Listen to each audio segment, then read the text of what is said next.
तो वहीं नेता प्रतिपक्ष जयराम ठाकुर ने इंडिया न्यूज के संवाददाता जीवन कुमार से खास बातचीत की और आइए आपको सुनाते हैं कि इस बातचीत में उन्होंने क्या कुछ कहा।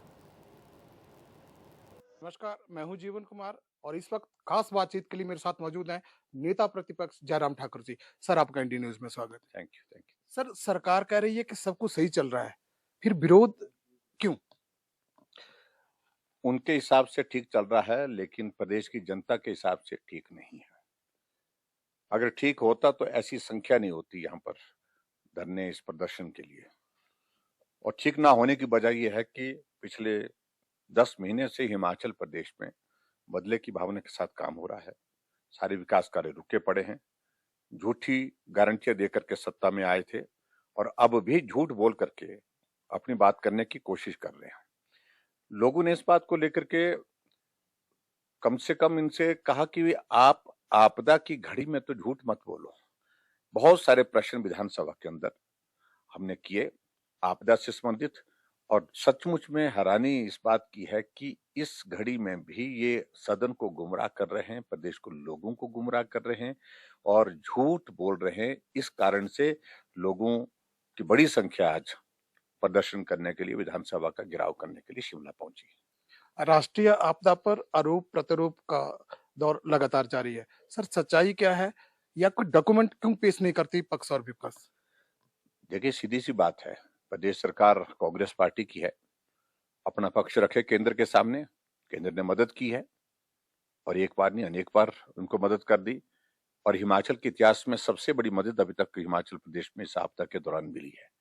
और उसके बावजूद केंद्र सरकार का, प्रधानमंत्री जी का, गृह मंत्री जी का एक शब्द धन्यवाद करने की स्थिति में नहीं हो पाई है। ऐसे में हिमाचल प्रदेश में जो केंद्र ने मदद की है, उन सारी बातों को लेकर के हमने अपना पक्ष रखा, लेकिन हमें लगा कि विधानसभा के अंदर तो हमने बात कही, लेकिन विधानसभा के बाहर भी अपनी बात रखनी चाहिए।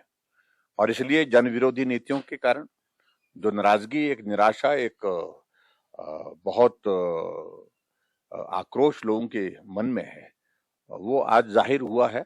हमने सोचा था कि बहुत शॉर्ट नोटिस में हमने कार्यक्रम ये तय किया था और हमने सोचा था कि संख्या बहुत ज्यादा नहीं होगी, लेकिन उसके बावजूद भी संख्या बहुत बड़ी संख्या में लोग पहुंचे यहाँ पर और जोश में, आक्रोश में सरकार को उखाड़ फेंकना चाहते हैं। ये मनस्थिति लोगों ने बना ली है। सर, धर्मशाला की इन्वेस्टर मीट पे सरकार ने सवाल खड़े किए हैं, सच्चाई क्या है सर? देखिए, इनको झूठ बोलना है। जो गारंटियों में झूठ बोल सकते हैं सत्ता को हासिल करने के लिए, वो क्या क्या क्या नहीं कर सकते हैं। झूठ ही बोलते हैं।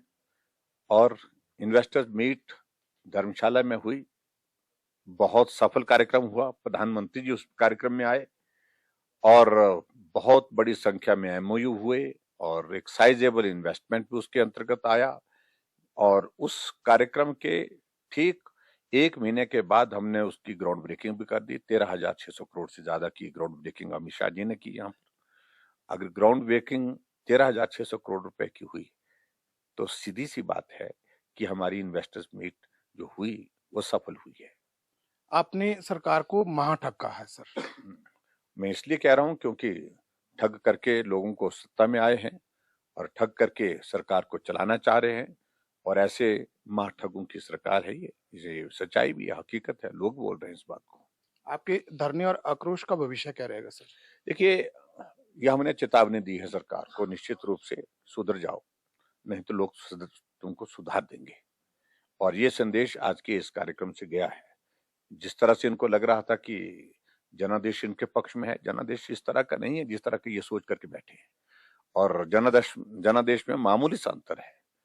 ऐसे में इनको ये आभास, मुझे लगता है, आज की इस रैली के माध्यम से, इस कार्यक्रम के माध्यम से हो गया है कि चीजें ठीक नहीं है और नहीं करेंगे ठीक। आने वाले समय में स्थिति और ज्यादा खराब होगी, और जिसके लिए निश्चित रूप से प्रदेश की जनता मन बना चुकी है कि जब मौका मिलेगा तो इनको सारी हकीकत जो इनके सामने बताएगी और इनको उखाड़ फेंकेगी। लोकसभा चुनाव की तैयारियां किस तरह से चल रही हैं सर? स्वाभाविक रूप से अभी विधानसभा का सत्र चल रहा है, लोकसभा के चुनाव की तैयारियों का दौर जब आएगा, उस दृष्टि से पार्टी के कार्यक्रम तय हो गए हैं, लेकिन उसके बावजूद हमारा मानना है कि अभी जो योजना बनेगी उसके मुताबिक काम करेंगे। हम चारों सीटें 2014 में जीते थे, 2019 में भी जीते हैं और चारों सीटें 2024 में भी जीतेंगे। धन्यवाद सर।